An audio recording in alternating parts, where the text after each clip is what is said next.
All right, hey guys, I'm Mr. B. All right, welcome to my channel.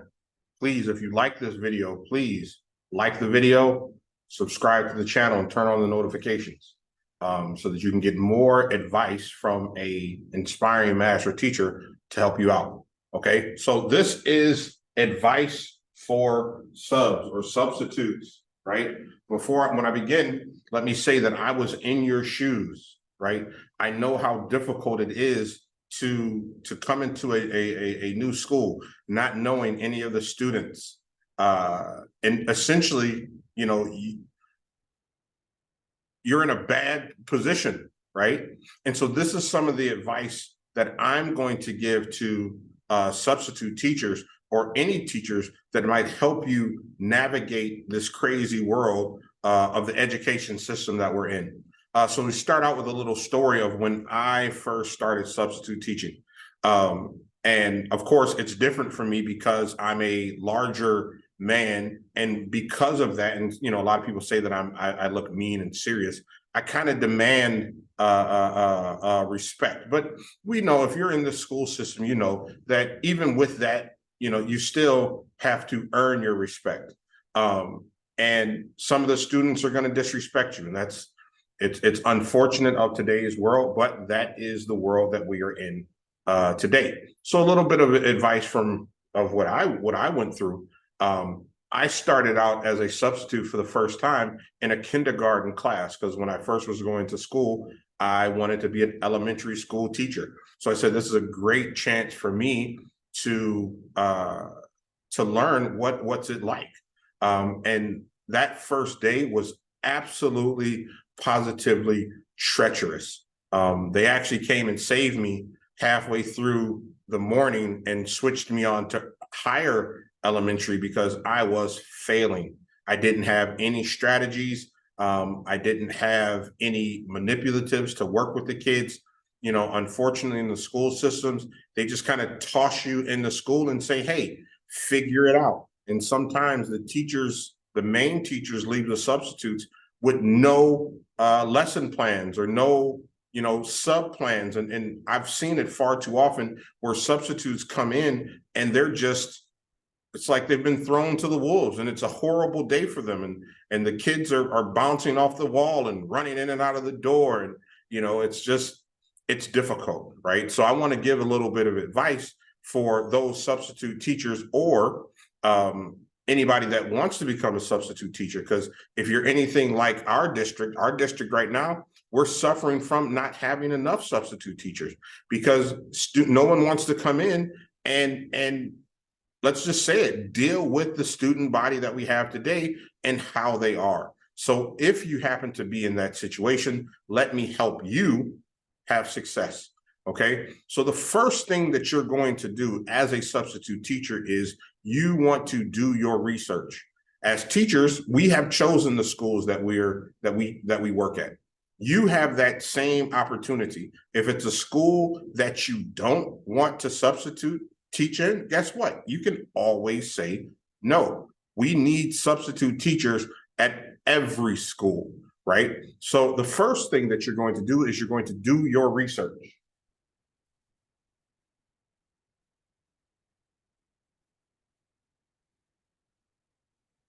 Research, okay? Make the decision. Make the decision to do your research, okay? How did this school score? What's the student body like? Is it a K through 12 school? Is it a private school? Is it a public school? Is it a high school, right? If you have the temperament of working with young people, right, going to a high school might create a very tumultuous situation. So do your research, do your research, do your research, and then make once you do that research and you start to substitute teach at the schools that you're comfortable with, connect with the front office, connect with the secretary. Most people don't know that aren't involved in the schools, but once you are involved in the schools, you will quickly realize that it is the secretaries at the front office. They are the bloodline of the school. Okay. And once you've created a relationship with them, then they'll actually start calling you, give them your cell phone and start calling you for opportunities that arise at that particular school. But all of this starts with research and building a relationship with a school that you enjoy. Okay. Now, first and foremost, if you do get into a school, right, you cannot always expect for there to be sub plans. So what I would tell for any substitute teacher that's going into a school is to hope for the worst, right? Hope for the worst, but you make your plans, right? You make your plans so that you have a great day. So that's going to be number 2. After you've done your research, you are going to plan, plan, plan.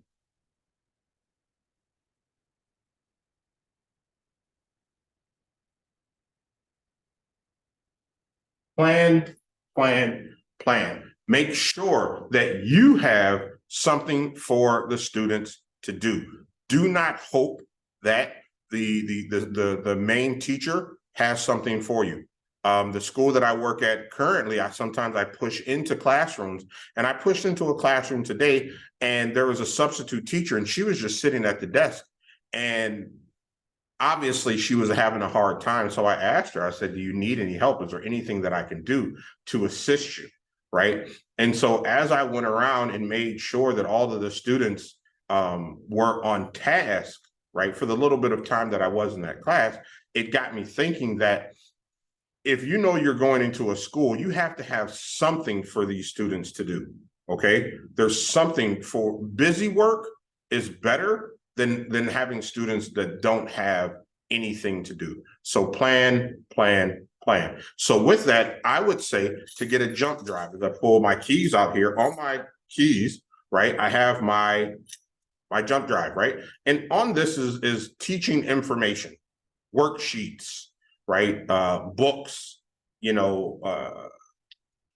just a multitude of teaching resources. So you have to, I would say, as a substitute, to get yourself, get you one of these drives. And I don't know how much they are at Walmart. They're very cheap, right? Very cheap at Walmart. And then you can sit there and you can make your own, right?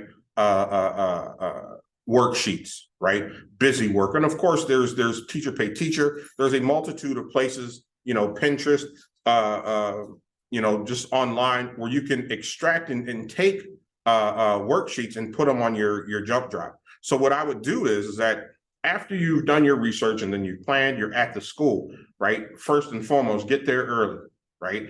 I understand that sometimes the secretary calls you at the last second, right? And you're kind of scrambling, right? You're kind of scrambling. But if you have this, right? If you have your documents, when you get there, you can talk to any teacher, right? I would say find the head department, the head teacher of that department, and ask them, say, hey, I'm a substitute teacher. Is there any way that I can get a form printed out so that the students have work to do? Now, of course, if the main teacher did their job, which they should have, if the main teacher did their job, and you have copies and your students are prepared, or your lesson is prepared, then you don't have to worry about this. But if you find yourself going to a school and you have nothing, this can be your lifeline. Okay. So if you are a substitute teacher, go ahead and pick one up, right? And start building your toolbox, right? Building your toolbox.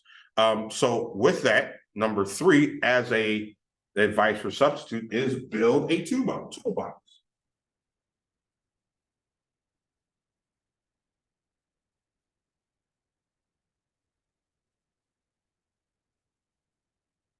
A toolbox. Now, what I would suggest as a teacher is, how in middle school, if you guys ever remember, there's those 6th graders that are walking through the hall with that huge book bag that has wheels on it and it has the handle, and they're kind of walking through the halls, and people are bumping into it. Get one of those, okay? Get one of those and put all of your tools or all of your manipulatives in that bag or in that suitcase or that book bag or whatever, right? And fill them up with the tools that you're going to need to have a successful day. So I'm going to grab a couple of things that I have here. First and foremost, right here I have, right, real simple. It's a little container that I got from the Dollar Tree, not expensive, $1.25. I got it back when it was actual dollar, but now it's $1.25. And I filled it up with colored pencils. You can get colored pencils galore at the Dollar Tree, right? So this here, now you have colored pencils. You can also go to the Dollar Tree and there's a multitude of coloring books that you can use, that you can get for your students. And really, if you have a class that's unruly, or you come into the classroom and you don't have what you need for your success, give the kids some pictures and some crayons or colored pencils, and you'll see that the classroom will actually calm down, and it'll actually help you get through the day. So build your toolbox, right? Something else that I have here, I have little containers. Now, of course, you can't get these containers from the Dollar Tree, right? But inside of them, I have magnets that came from the Dollar Tree. Do not be fooled by this. You give a kid 5 magnets or so, and they're going to be entertained for a pretty long time, right? We know as kids, we've all been there where we played with magnets and we enjoyed it, right? So these are just some magnets from the Dollar Tree. They come in packs of 6, buy 6 of them, buy 3 of them. And this is something that, and it actually will help out some students that need to use their hands rather than talking, right? So there is a multitude of tools that you can use for your success, but that's the whole point. Build your toolbox, right? So that when you come as a substitute teacher, you are not just coming without any of your tools. You're coming with your tools, and you are ready to, I want to say, to go to war. That might not be the best sense of best use of words, but for those that are in the classroom, some days it is a battle, and some days it is a struggle, right? So you have to bring your toolbox. Okay. With this, I'm going to say this is very important as a substitute teacher. Bring your own hallway passes, right? So 4. Let's change the color of it. Let's go with green. Let's go with purple. 4. Hallway pass. Okay. Some schools, again, I buy all of my schools, not all, but most of my school supplies from the Dollar Tree. And you can go to you can get flip-flops. I've used flip-flops as hallway pass before. I've used, rulers that have lanyards hanging from them, or I've taken a ruler and in those little holes, I've tied it up a big braid, right? Multiple things, whatever you can use for hall room passes, but you have to have some way in which you regulate who is in class and who is not in class, right? So a hallway pass, very important. And this is one, I would make it where it's sturdy, where you can keep it with you, okay? From school to school or from classroom to classroom, because it's very important. If one of the biggest things that I see for teachers, right, is that they don't have any accountability of who is in the classroom. Okay, so that's the advice. Get a hallway pass. Okay, with that, I would say, as I'm sitting here thinking, also, as a substitute teacher, you're going to get an attendance sheet. Okay, when you get that attendance sheet, you need to find a student, preferably a student that you trust, right? That looks as though they're on task and they're not off task, and ask that student to take that list of those attendance sheets up to the main office and ask for copies. Get copies of those attendance sheets. Very important, because what happens, and what I see a lot of teachers or substitute teachers make the mistake is that they write down their attendance and then they send that attendance sheet up to the office. Once you've sent that attendance sheet up to the office, guess what? You no longer have any frame of reference for who is in this class. You don't know students' names, and students' names can get very difficult. You don't know how many students you're supposed to have in this class, right? So if some students, when you were over here talking to Timmy, Jimmy might have slipped out the door on you, right? But this attendance sheet, right, allows for you to keep the students as accountable as possible. So just some advice to substitutes is that when you have that attendance sheet, don't just have one copy. Okay. I always, when I plan and I have substitutes, I always give them multiple attendance sheets for that very reason. But unfortunately, some of my coworkers don't necessarily have that same consideration. So you have to make sure that you get the attendance sheets copied so that you can keep the students accountable. Okay. And then if you do all of these things, right? If you do your research, right, of which schools you want to work in, which schools you don't want to work in, I think you'll be okay. If you plan, using your jump drive to have work for the kids, right? Go and talk to any teacher. Any teacher is going to help you out because we're going to feel sorry for you, right? Because we've all been there. We know how difficult being a substitute teacher is. Okay. I had one story. I substitute taught in a high school. Luckily for me, I coached wrestling at this high school. And this is when I was in school going to get my degree. So I wasn't a full-fledged teacher yet. And at this point in time, I was just now getting into secondary or high school teaching. Before this, I was working in elementary schools and middle schools. So I came to the high school and I was not prepared at all for the student behavior, right? And the kids really got me, right? You go over here, you talk to the students, and 3-4 kids are slipping out the hallway. They're slipping out the door into the hallway, right? And if it wasn't for my wrestlers, they came and they helped me out. And they said, oh, we feel so bad for you, right? We're going to help you out, right? So I remember that. And we still laugh about that to this day, because I didn't have a plan. And I thought just because I coached at the school that, hey, kids will respect me and everything will be okay. And I didn't have a plan, and it made for a very, very, very difficult day. Okay. And then the next points here, build your toolbox, right? Build your toolbox, get the manipulatives, get the strategies that you need.